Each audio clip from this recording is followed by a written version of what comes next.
예, 박정희 한판 승부 매주 목요일 정치평론계 최강 승부사 네 분을 모시고 함께하는 시간이죠. 정치토론 승부사들 한 분씩 소개해드리겠습니다. 먼저 윤희석 전 국민의힘 대변인 어서 오십시오. 네, 안녕하세요. 네, 박성태 실장님 어서 오십시오. 안녕하세요. 자, 서정국 변호사님도 함께하셨습니다. 어서 오십시오. 안녕하세요. 예, 자 일단 강성필 일부 대변인은 오고 계시고, 자 일단은 그 오늘 수능이었어요. 다들 그 자녀들을 키우셨죠? 우리 윤희석 대변인님은 저는 예 완벽하게 마무리하셨습니다. 면탈됐습니다. 가장 부러운 분, 세상에서 가장 부러운 분. 예. 야, 우리 박성태 실장님도 둘째가 올해 두 번째 수능을 봤습니다. 아 그렇군요. 그래서 표정이 별로 안 좋으신 것 같습니다. 아니요, 안 좋을 게 없습니다. 언어역 올해 분석해 보시니까 어떠셨어요? 예? 언어역 시험 문제 아직 분석 안 네, 해보셨어요? 저는, 안 네. 하셨구나 인타 강사. 네, 저 언어 영역은 나중에. 나중에? 네. 알겠습니다. 우리 서정 변호사님은 또 이 일타 강사로 유명하신데 수험생들을 위해서 면접을 준비하시거나 또 향후 공부하실 분들을 위해서 어떻게 수험생들은 꿀팁 어떤 게 있을까요? 근데 제가 수능의 일타 강사가 아니라서 행정법, 고시. 고시. 그러니까 그 시험이 다 같은 맥락이잖아. 특별히 뭐 드릴 말씀은 좋은 도움이 안 될 것 같고요. 예. 다만 이게 이재명 대통령이 오늘 좋은 말씀하셨더라고요. 이재명 대통령 제가 뭐라고? 방송하면서 이재명 대통령 칭찬은 처음입니다. 아, 이런 이야기를 하셨네요. 예. 수능은 우리가 살아가며 마주할 수많은 기회 중 하나일 뿐이다. 아, 잘 보신 분들 정말 축하드리고 아. 그게 좀 시험 망친 분들도 너무 좌절 실망하지 마시라 아. 이렇게 말씀드리고 싶어요. 예, 우리 윤석 대변인 한 말씀 해주세요. 수험생들을 향해서. 아 예. 뭐 일단 오늘은 네. 잘 이 고비를 넘긴 날이니까 그러니까. 다른 생각 안 하시고 넘기시고 예, 예. 결과 나온 다음에 생각해도 충분해요. 채점을 안 하는 게 낫겠죠. 야, 이거 오늘요 해야 뭐 될까? 하실 분 하셔도 되는데 아, 일단 뭐 문제가 발생하면요 또 다른 게 생기더라고요. 그렇죠. 예, 그러니까 서정욱 변호사 말씀처럼 어, 저도 비슷한 말씀을 드립니다. 그렇죠. 네 분 중에 유일하게 수능을 저도 뭐 저희 박 딸이 시장님. 올해 시험 본다 그래서 예. 작년에도 살짝 보긴 했어요. 근데 아. 올해 또 본다 그래서 예. 제가 그때 봄 정도로 기억이 납니다. 예. 조언을 했죠. 예. 28살 때쯤 보는 게 어떻겠니? 인구도 줄고 있어서 그럴 때는 인서울 전략이나 여러 가지 면에서 네가 유리할 수 있다. 근데 딸이 이제 본다고 했으니까 이왕 본 거니까 잘 봤으면 좋겠고 하지만 결과가 안 좋으면 또 예. 원래 계획대로 가는 거고 원래 계획 네. 28살. 인생이란 게 그런 겁니다. 예, 10년 후에도 볼 수 있는. 볼 수 있고. 예, 그럼요. 근데 올해 2,000명 늘었다는데 줄지 않아요. 앞으로 인구가 이제 늘어날 겁니다. 이거 늘어나요? 네, 올해도 2,000명 늘었어요. 그건 황금 돼지띠 때문에 늘어난 거고 전반적으로는 주는 추세예요. 네, 그래서 자, 괜찮습니다. 또 네 분 중에 유일하게 수능을 보신 분이죠. 강성필 대변인. 네. 예. 일단 저는 그 옛날 생각해 보니까 예. 저는 신방과 가고 싶었는데 예. 점수가 안 돼서 역사학과 갔거든요. 서영사. 네, 서양. 근데 이게 세상 살아보니까 결과적으로 신방과보다 이 사학과 나온 게 훨씬 좋더라. 그리고 학교 다니면서 그래서 복수 전공을 했어요. 예. 신방과 했어요? 신방과로? 네. 그래서 결론은 이제 그때는 되게 심각한 문제였는데 그렇지. 살다 보니까 예. 심각한 문제가 아니더라고요. 예. 하지만 최선을 다하셔야 된다. 아. 네, 이런 말씀 드립니다. 그렇죠. 그때 수험생 입장에서 또 뭐 1년이 늦어지고 하면 굉장히 인생 망한 것 같은데. 그렇죠. 예. 지나가 보면 진짜 그거 큰 차이 아니잖아요. 네. 살다 보면. 예. 예. 제가 뭐 후배들이나 이렇게 늘 하는 얘기가 있습니다. 인생에 제일 경계해야 될 게 소년 출세다. 아. 너무 쉽게 되면 예. 다 자기 마음대로 되는 줄 알아요. 아. 우리가 대표적인 분 한 분 알고 있죠. 예. 네, 지금 영어의 모범이 되신 분이 있고. 알겠습니다. 그래서 초반에는 좀 고생 좀 하는 게 좋다. 아. 그런 생각을 하고 있습니다. 저도 재수했어요. 그렇군요. 예. 그 그래서 경험이- 이렇게 성숙한 인격을 갖게 됐습니다. 알겠습니다. 예, 존경합니다. 자, 일단 현안으로 좀 살포시 넘어가도록 하겠습니다. 자, 검찰의 대장동 항소 포기로 인한 후폭풍 엿새째 계속되고 있는데 어제 저녁 오후죠. 5시 한 30분경에 노만석 검찰총장 직무대행이 사의를 표명했습니다. 내일 아마 비공개 퇴임식 한다고 하죠. 자, 윤석 대변인부터 말씀 주시죠. 일단은 뭐 사의 표명하고 뭐 그분 물러나는 거는 당연한 수순이라고 보니까 크게 뭐 놀랍다라든지 뭐 더 버틸 것 같은 이런 예상은 안 했었고요. 예. 이분의 거취가 중요한 게 아니라 뭐 검찰 내에서 이렇게 자연스럽게 그 누구도 예상하지 못했던 항소 포기를 하는 과정이 도대체 어떻게 됐느냐에 대한 관심도 있고 더 중요한 거는 그럼 이 피해 보전이 안 되는 거죠. 이 피해라고 제가 말씀드리는 예, 것은 예. 추징할 수 있는 금액을 상당 부분 제가 볼 땐 10%도 추징을 못하는 계산법이 나오잖아요. 이걸 어떻게 할 거냐 이 정권에서 그리고 이 재판이야말로 이재명 대통령과 전혀 관련이 없다고 주장하는데 여권에서 왜 이 항소 포기에 대해서 이렇게 방어를 해대느냐. 여기에 대해서 좀 답을 듣고 싶은데 답을 안 하니까 참 답답하고 논리가 계속 꼬이는 것 같습니다. 예. 민주당에서는 자꾸만 뭐 검찰이 잘못했다. 그래서 검사들의 길을 누르기 위해서 파면도 할 수 있는 법을 만드는데 이렇게 전혀 핵심이 아닌 쪽으로 가고 있어서 참 답답하다. 어떻게 하시려고 하냐는 걱정부터 든다. 이렇게 생각합니다. 서 변호사님은 뭐 저는 두 가지 말씀드리면 하나는 총장이에요. 예. 비겁하다. 오만- 이거는요. 네. 본인이 항소를 해놓고요. 사표를 내야 돼요. 그렇죠. 총장은 장관의 부하가 아닙니다. 그렇죠. 그 우리 윤석열 대통령 하신 말이에요. 예. 그러면 제 같으면 당당하게 서면으로 지휘를 해달라. 그러게 그렇게 하든지 아니면 서면 지휘를 안 했잖아요. 예. 그럼 소신껏 항소하고 그다음에 뭐 사표를 내든지 예. 이게 뭡니까? 항소도 안 하고 굴욕을 하고 또 이게 사표를 낸다. 이거 아주 비겁하다 이렇게 보고요. 두 번째는 이제 그 정성호 장관, 그다음에 이진수 차관이 예. 사퇴할 차례다. 이분들이 압력연 걸 분명합니다. 압력 넣은 이진수 건 차관은 뭐 예. 전화도 하고 세 가지 선택지가 지금 항소 포기잖아요. 정성호 장관도 신중하게 판단해라. 이거는요 검찰이 항소하겠다는데 신중하게 판단해라. 앞뒤 맥락을 보면 항소하지 마라 이 말입니다. 예. 따라서 이게 저는 정상적으로 지휘권 발동도 아니고 이런 식으로 외압, 직권 남용이기 때문에 이제 장관과 차관이 사퇴할 차례다 이렇게 봅니다. 강선필 대변인. 일단 그 노만석 검찰총장 대행이 검사는 입이 무거워야 된다 이런 말씀하셨는데 본인이 말 제일 많이 하고 있어요. 그 말하는 게 너무 많아가지고 따라갈 수가 없어요. 그래서 조금 말을 자제하셔라. 그리고 이제 혹시나 하는 걱정에 내일 퇴임식을 하시는데 이게 비공개라고 해서 또 저번에 그 후배 검사들 쫓아가니까 미주알 고주알 다 나도 힘들어 뭐 이런 얘기 하셨던 거 또 네. 하시잖아요. 그럼 더 욕 먹는다. 그리고 저는 이제 우리 서장욱 변호사님은 그 노만석 대행이 비겁하다라고 했는데 저는 그냥 어리석다. 그러니까 어렵다. 아니, 본인이 어쨌든 간에 쉽게 말해서 결정을 내렸잖아요. 그럼 내린 것에 있어서 이걸 짊어지고 가야지. 이것을 그렇게 하지도 못하고 뭐 차라리 항소해버리고 사표를 내든지 그러면 검찰 측에서도 야 검찰 수장답다라고 멋있다. 멋있다 하고 박수라도 받고 이게 멋있게 좀 클 텐데 네. 지금 여기저기서 다 욕먹고 있잖아요. 그렇죠. 그렇기 아무도 지금 노만석 대행 그럼요. 편이 없는 그리고 것 이제 같은데. 또 마지막으로 이제 뭐 검찰 그 총장 대행에게 예. 뭐 이렇게 합리적으로 선택해라, 신중하게 선택해라, 뭐 이렇게 압력 줬다고 하는데 그 법무부 장관 보좌관 인터뷰 들어보니까 이 카카오 김범수 사건 때도 어쨌든 1심 재판 판결문에서 이 검찰 수사의 어떤 위법성을 지적이 됐잖아요. 예. 그러니까 똑같잖아요. 이거 대장동하고. 그러니까 너희들 알아서 판단해라. 신중하게 하니까 그 사람들은 예 신중하게 항소하겠습니다 해가지고 무죄 받은 거 아닙니까? 예. 그렇기 때문에 저는 검찰이 뭐 자신감 있게 아니 옳고 정말 그렇게 옳은 일이라고 하면 뭐 총장 대행도 그렇고 중앙지검장도 그렇고 수사팀도 그렇고 그렇게 했었어야지 아무도 그렇게 안 하면서 마치 뭔가 불리한 일이 일어난 것처럼 하는 것은 좀 잘못됐다고 봐요. 그런데 김범수 사건하고 비교를 하는데 이거 아주 부적절해요. 이 사건은요 성남 수뇌부가 주범입니다. 이재명 대통령이 주범처럼 이게 1심에 예. 나와 있는데 예. 김범수 사건은 전혀 관계없는 사건이잖아요. 따라서 그 사건은 진짜 말 그대로 합리적으로 판단하는 거고 이번 사건은 하지 말라는 거예요. 예. 일단 뭐 자, 노만석 박사님. 대행이 사퇴를 했는데 노만석 대행만 놓고 보면 뭐 부끄럽고 찌질하죠 사실은. 일단 항소를 안 한 것도 그렇고 저는 놀라운 일이 예를 들어서 우리가 사법농단이라고 얘기했을 때 항상 엄정하고 공정해야 된 재판을 법원이 본인들의 수건 사업인 상고법원 설치를 위해서 박근혜 정부와 거래를 했다 이거잖아요. 예. 그래서 이것저것 박근혜 정부 좋게 해주고 상고법원 설치한다. 재판은 늘 공정해야 되는데 물론 안 그런 경우도 몰래 있겠죠. 대신 들키면 혼내야 되고 그런데 지금 노만석 대행은 검찰의 수건 사업, 뭐 예를 들어서 검찰의 보안수사권 수건 사업까지는 아니더라도 어쨌든 요구사항을 관철하기 위해서 이번에도 이제 어제 기자들과 만나서 검찰을 지키기 위해서 이런 표현을 썼어요. 예. 아니 설령 그런 일이 있었다 쳐요. 그것도 해서는 안 되지만 예. 그걸 어떻게 떳떳하다고 얘기를 합니까? 기본이 안 돼 있는 분이에요.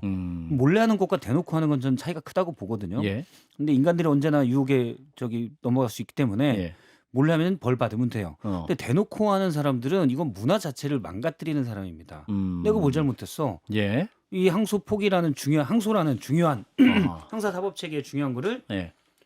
검찰의 어떤 요구 사항 때문에 검찰총장 대행이 안 했다라고 공개적으로 얘기하는 거잖아요. 이분이 이제 아까 강성필 대변인이 이분 말을 너무 많이 한다고 했는데 어떤 말도 했냐면 어제 이제 퇴근하는 다음에 집 앞에 기자들을 만나요. 네. 근데 기자들 만나면 피하셔야 되잖아요. 근데 기자들한테 취재 강요하시는 것 같아. 이분이 뭐라고 했냐면 전 정권이 기소한 것이 현 정권에서 문제가 되고 저쪽 정권에선 지우려고 하고 우리는 검찰은 또 지울 수 없는 상황 때문에 부대꼈다. 부대꼈습니다. 근데 이거 실제 이거를 했다고 해도 엄청 이거는 솔직해. 엄청 솔직하죠, 진짜. 예. 진짜 솔직하죠. 이거 무슨 해석이 솔직한 필요 약 없죠. 먹었어요. 이분. 아니 이 정도 술술. 얘기는 정말 친한 기자에게 그냥 예. 그러니까 술자리에서나 그렇죠, 그냥 이거는 이제 그렇지. 저 오프로. 보도하지 말고 이건 사실 진짜 이거 있잖아. 오프야. 윤 예. 기자 사실은 이거 오픈데 엄청 부대꼈어. 이렇게 얘기하면 그게 그냥 나와버렸어요. 근데 이게 그 기자에서 아니 이 진짜 놀라운 워딩이죠. 그래서 강성필 대변인께서 지금 네. 노만석 총장 대행을 이제 비난하시는 건 제가 충분히 이해를 하는데 뭘로 비난하시냐가 중요한 거예요. 이러한 태도 때문에 그런 거냐? 아니면 검찰 수장으로서의 태도를 못 보이는 것에 더해서 지금 이런 보도가 나와서 전체 여권에 영향을 미쳐서 그런 거냐? 아니면 왜 항소 포기했느냐? 요거를 비난하는 거냐? 그걸 좀 정확히 짚어주셨으면 좋겠어요. 왜냐하면 박성태 실장님은 항소 포기한 것에 대해서도 말씀하셨단 말이에요. 그래서 그게 저는 너무 궁금해요. 저는 앞단에 말씀하셨던 것들. 그러니까 수장으로서 결정을 내렸으면 거기에 대해서 책임져야지. 이제 뭐 마치 해놓고서 잘못해놓고서 뭐 나 어쩔 수 없어서 이런 거는 어디 아주 하위직들 중에서 뭐 장이면 모르겠지만 검찰 수장으로서는 옳지 항소 포기는 국기에 관련된 거라 말씀을 안 하시는 겁니까? 항소 포기 이따 시간이 되면 제가 네. 이제 따로 술 예. 먹으면서 아유, 저 몰래 공부 좀 많이 했습니다. 공부 많이 했어요. 공부 많이 했습니다. 그런데 지금 빼곡하게 막 써오셨어. 자, 근데 여기서 이제 노만석 그 대행과 이진수 그 법무차관의 또 말이 또 달라요. 이준수 법무차관은 그냥 노만석 대행과 한 차례 통화했고 장관의 신중 검토 얘기를 의견만 전달했다. 근데 노만석 대행의 주장은 항소의 우려를 전달하면서 3가지 선택지를 전달했다. 모두 항소 포기하는 내용이다. 이렇게 얘기하거든요. 이걸 어떻게 봐야 돼요? 이거는요. 서 변호사님? 누구 말이 더 구체적이냐를 봐야 돼요. 아. 근데 노만석의 주장은 3가지 선택지가 구체적이죠. 그러면 총장 대행의 말이 신빙성이 있다. 이렇게 보고요. 자, 그다음에 이 부대꼈다는 게 엄청나게 스트레스를 많이 받았다는 뜻입니다. 부대꼈다. 그렇잖아요. 되게 속이 부대끼는데. 아니 저쪽에서는 지우를 하고 검찰은 지울 수 없으니 예. 대통령실하고 갈등 때문에 총장으로서 너무 힘들었다. 이런 뜻이잖아요. 예. 저는 이걸 보면서 총장만 힘들었을까? 정성호 장관이 운동선수예요. 아이 뭐 운동선수가 역도부였지 서울에. 그러니까 운동선수라고요. 근데 이빨이요. 이빨이 다 빠졌다 그랬어요. 아. 본인은 그랬어요. 아 그렇죠. 저는 왜 빠졌을까? 이빨이. 나이 들면 빠져요. 아니 뭐 검찰청 빠졌어요. 폐지한다고 이빨이 빠질까? 스트레스 많이 받은 거죠. 저는 아마 대장동 때문에? 예 대통령실에서 내 재판 다 정리해 공소 취소로 내 재판 이게 요거는 서 변호사님의 추측. 예예 내 상상의 임기 영역. 끝나고 내가 교수가 되겠어? 아니 공소시효를 끝내. 예. 엄청난 압박을 저는 받았다. 그렇게 이빨이 빠지지 안 그러면 이빨이 왜 빠집니까?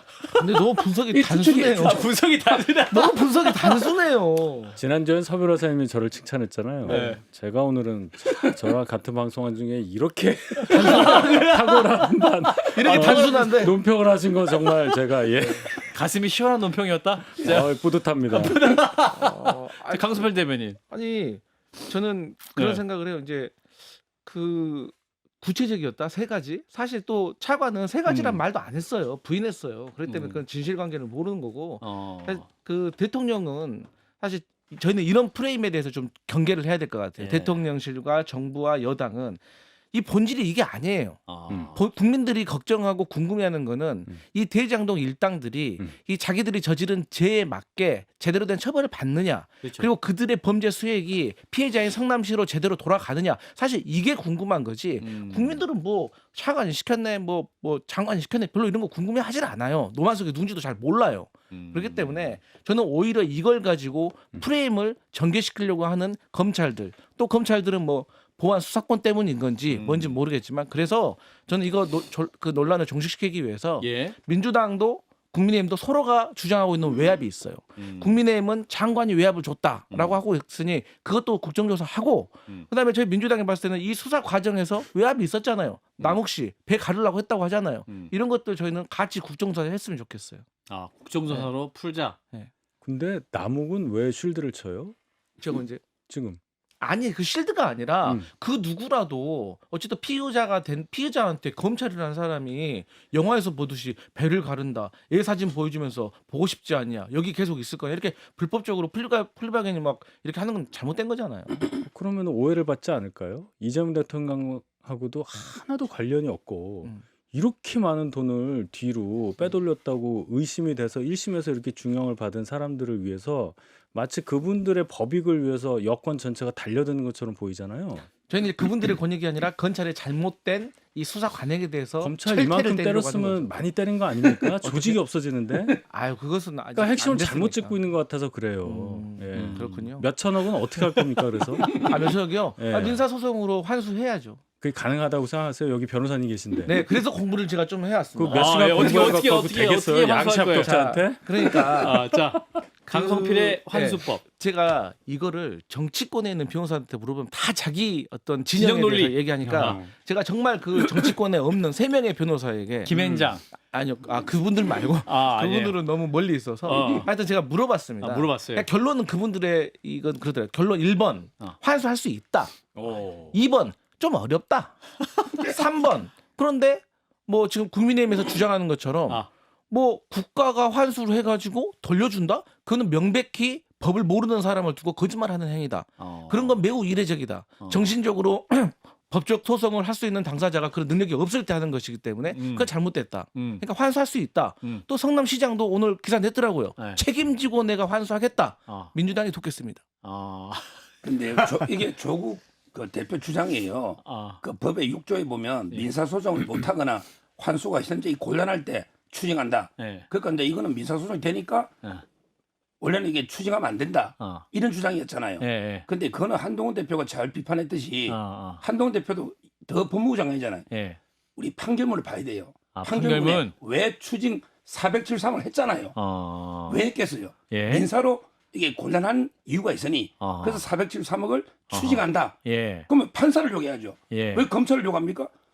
추징이 안 되는 사건이라고 조국 대표가 이야기했잖아. 그럼 이게 판결문에 왜 473억은 추징했느냐? 판결문 좀 읽어보고 주장하십시오. 자 이런 말을 할 줄 알고 읽어봤어요. 그 변호사들한테 내가 이렇게 말하면 분명히 서정욱 변호사 이렇게 얘기할 거다. 나는 어떻게 얘기해야 되냐 하니까 그러면 눈을 바라보면서 얘기를 하래요. 눈을 바라보면서. 정말로 만약에 항소를 했을 때 이 돈을 그 범죄 수익을 추정을 할 수 있고 그 돈을 받아낼 수 있냐? 그 가능성 높냐?라고 물어보라고 하더라고. 거의 대부분의 변호사들은 2심 했을 받기 때? 어렵다고 하더라고. 2심 가도. 형사를 해도. 예. 근데 거기다 분명히 물어보래. 눈을 바라보래. 눈을 바라보래. 저는 그래요. 항소하면요. 네. 이게 보통 변경되는 게 한 30% 통계적으로 그래요.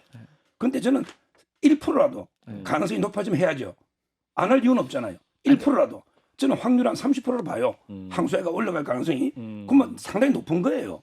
이걸 왜 포기합니까? 근데 제가 이제 검찰이 제시한 이 범죄 수익도 쭉 보니까 이게 좀 난해해요. 그리고 이미 공소 금액도 변경되고 바뀌었잖아요. 그러니까 추정도 잘 안 되는 거예요. 사실. 거기서부터는 선을 넘은 거죠. 거기서부터는 남욱 일당, 김만배 일당을 도와주는 얘기가 돼요. 그럼 취소하겠습니다. 그렇잖아요. 그 사람들 들으면 좋아할 거 아닙니까? 지금 그런 얘기로 들으면 검찰이 잘못해서 수사 잘못하고 공소 제기 잘못해가지고 이거 액수도 제대로 못하고 뭐 이 얘기하려고 하는 거 아니에요? 그러면서 검찰 나빠. 근데 이게 핵심이 아니라는 수사가 얘기예요. 부실했다. 예. 근데 만약에 그렇게 이 형사 소송을 항고를 하자는 것도 예. 거기서 제대로 된 확정을 받아야지 민사 소송에서 유리하다는 거 아니에요. 예. 근데 이게 만약에 잘못된다고 하면 민사 소송에도 불리한 거 아닙니까? 그러니까 2심에서 다퉈야 되잖아요, 그렇죠? 근데 2심에서 다퉈보지도 못하게 막아버린 거잖아요, 항소 포기. 그래서 그 자체에 대해서 어떻게 말씀하실 거냐를 제가 기대를 했는데 역시나 공부를 좀 더 하셔야 되겠어요. 이게 조작 써져 있어요. 기소라는 부분에 대해서 네. 여당에서 이제 조작 기소다라고 하는데 네. 저는 이제 예전에 부동산도 출입했고 도시개발사업 보면 그래요. 그러니까 저는 1심 판결에서는 일단 성남시가 가져가는 이익 배당에 어떤 캡을 씌우고 나머지는 네가 가져가라고 했잖아요. 그런 방식에 대해서 1심 판결문은 잘못됐다라고 얘기했는데 저는 개인적으로는 그렇게 할 수 있다라고 봅니다. 왜 그러냐면 이거는 뭐 이재명 경기지사 시절에 얘기를 했었지만 위례 사업 같은 경우 보면 그렇습니다. 그러니까 이익이 나면 그걸 배분을 해야 되는데 건설이 사실은 회계가 제일 불투명하기 쉬워요. 현장도 많고 하청업체도 되게 복잡하게 엮여 있기 때문에 그냥 하청비로 자재비로 많이 줘버리면 끝입니다. 예. 사업자가 이익을 숨기기 위해서는 하청업체를 뭐 2차, 3차 하청업체 세워서 거기에 돈을 많이 줘버리면 이익이 덜 났어. 예. 그래서 이것밖에 나눠줄 수가 없네 하면 끝이에요. 그래서 그런 것들을 방지하기 위해서 일단 이거 내가 먹을게. 성남도시개발공사가 이 정도는 가져가고 나머지는 장사 잘 되면 니네가 가져가. 저는 이걸 사실 선택할 수 있다라고 봐요. 예. 그래서 뭐 거기에 대해서는 이제 1심에서는 부적절하다고 봤지만 2심에서는 충분히 선택할 수 있다라고도 볼 수 있는 게 있다고 생각합니다. 예. 근데 뭐 거기에서 이제 특경법상 배임이 나온 건데 그런데 그것과 별개로 일단 이 남욱 정영학 김만배 일당이 예를 들어 정신상 전 실장이나 김용 민주연구원 부원장에게 뭐 대선 자금을 준다든지 뇌물을 준다든지 이분에 대해서는 검찰에서 일단 사실관계가 그렇다고 했거든요. 그러면 이걸 자체가 그러니까 이 사업 자체를 떠나서도 그 안에 비리는 있다라고 볼 수가 있죠. 예. 없다면 그것도 재판을 통해서 없은 게 증명이 되면 되죠. 근데 이걸 항소를 안 한 거는 저는 문제가 있다고 봐요. 그 무작정 물론 검찰이 과도한 건 맞습니다. 예를 들어서 뭐 7,800억이라고 얘기했는데 그 숫자를 내는 과정들이 그냥 분양수익과 이제 토지와 아파트 분양수익을 다 합쳐서 이 정도가 되고 그다음에 성남도시개발공사가 가져갈 게 그중 한 70%. 재판부가 묻습니다. 왜 70%죠? 그 정도는 먹어야 되는 거 아니에요? 뭐 이런 식이에요. 쉽게 얘기하면. 그러니까 되게 검찰이 그냥 임의적으로 설정한 숫자들이긴 합니다. 예. 그렇다고 해서 그러면 그게 아예 없는 거냐. 그거는 이제 계속 2심이나 이런 데서 따져봐야 된다는 거죠. 그래서 이제 항소 정말 왜 안 했을까? 정말 궁금하잖아요. 왜 도대체 왜 안 했어? 그 검사들이. 자, 그러면 이제 하나의 설은 외압설이죠. 법무부에서 외압했다. 또 하나는 검찰이 여러 가지 1년 후면 폐지되는 이런 상황 속에서 용산과 법무부를 좀 고려를 너무 많이 해서 좌고우면하다가 그 시기를 놓친 게 아니냐. 어떤 지휘부의 어떤 그 결단이 좀 늦어서 어느 쪽으로 생각해야 되는 거예요? 두 가지가 같이 합쳐진 결합됐다. 거죠. 자, 외압이냐 아니냐부터 시작을 해서 얘기를 하면 자, 정성호 장관이 신중하게 판단하세요라는 의사를 어떤 식으로든 검찰에 줬단 말이죠. 그러면 자, 우리가 지난주에도 목요일날 방송을 했잖아요. 그때 우리가 2심 항소 안 할 거라고 생각을 했었습니까? 네, 안 했죠. 아무도 안 했죠. 예. 언론이고 뭐 아무도 안 했단 말입니다. 금요일 밤 돼서야 알았잖아요. 그러면은 검찰에서도 노만석 대행조차 금요일 오후까지 몰랐다는 거 아니에요. 진짜 항소를 안 했어? 이랬다는 거 아니에요. 5시까지. 예. 그러면 아무도 그 항소 안 한다는 생각 안 할 때 법무부에서 신중히 생각해봐. 그럼 그게 어떤 의미가 되겠습니까? 자연스러운 거를 자연스럽지 않다고 말하는 거로밖에는 안 들리잖아요. 그리고 그 자체로 장관은 항소하는 것에 대해서 별로 안 좋게 생각한다. 그 자체가 압력이 되죠. 이게 압력이 커지는 것은 말씀하신 대로 검찰이 지금 조직이 해체가 되고 수사권 다 뺏긴 가운데 보안 수사권이라도 보안 수사 요구권 갖고는 안 되니까 보안 수사권이라도 지금 쥐어야 하는 입장에서 용산과 법무부의 눈치를 볼 수밖에 없는 상황. 이 궁박한 처지가 합쳐져서 그 말 한마디에 이렇게 항소를 안 할 수밖에 없었다. 전 검찰 조직원들이 당연히 항소한다고 생각했던 것을 안 했다. 이렇게 되면 뭐 대충 얘기가 여기 되겠죠. 하나를 더 붙이면 돼요. 두 개 다 동의하고요. 오늘 둘이 굉장히 잘 맞아요. 아니, 외압도 있었고요. 정권이 같아요. 그다음에 이거 보안 수사권 때문에 노만석 대행이 뭐 좀 고려도 했을 거예요. 둘 다 동의하는데 정무적 고려. 하나 더 추가할게요. 노만석 대행이 대행자를 띄고 싶었던 거예요. 대행자를 띄고 싶었던 거예요. 총장이 되고 싶었다. 예, 이거 선무사하기 근데 항소 안 했으면요. 예. 이재명 대통령이 엄청나게 칭찬했을 겁니다. 그렇잖아요. 그럼 이게 총장 공석인데 누가 있어요 할 사람이 대행자 떼고 내 총장에 이런 개인 욕심도 좀 있었을 거다. 이렇게 세 가지로. 저하고는 장르가 조금 다르네요. 예, 여기서 좀 장르가. 예, 자 우리 강선필 대변인의 시간이 왔습니다. 근데 항상 하여튼 분석이 너무 단조로워요. 서정훈 변호사님? 너무 단순. 나 총장 되고 싶어서 그랬다는 거예요. 그럼 그렇게 권력력이 있는 사람이 예. 그럼 이 정도 못 버팁니까? 권력력 어마어마합니다 사람이. 그렇기 때문에 저는 어떻습니까? 네? 저는. 좀 일견 타당한 면이 있는데. 근데 결론은 저는 이재명 대통령과는 저는 정말 관련이 외압은 없다고 생각하는 이유가 예. 저는 저라면이라는 생각을 많이 해봐요. 나라면 어땠을까? 근데 누가 보더라도 이거는 본인에게 정치적으로 정쟁에 휘말릴 수밖에 없는 소재인데 뭘 굳이 대통령실에서 그랬을까? 그래서 저도 최근에 나름에 너무 궁금하고 그래서 고위직 대통령실 많이 물어봤거든요. 예. 근데 저에게까지 거짓말을 했다면 제가 할 말은 없겠지만 어쨌든 계산을 해보면 얼마 전에 재판중지법도 대통령실에서 하지 말라고 한 거잖아요. 예. 그래서 저는 대통령을 끌어들이는 건 맞지 않다라고 보고 저는 또 이것도 단순한 논리로 따지면 아니 결국에는 대통령이 잘못이 이렇게 인정되려면 돈 받았냐, 돈 받기로 약속했냐 이건데 이게 증거도 없잖아요. 그래서 저는 대통령하고 연결시키는 건 너무 무리하다고 봐요. 예. 박정희 한판 승부 함께하고 계십니다.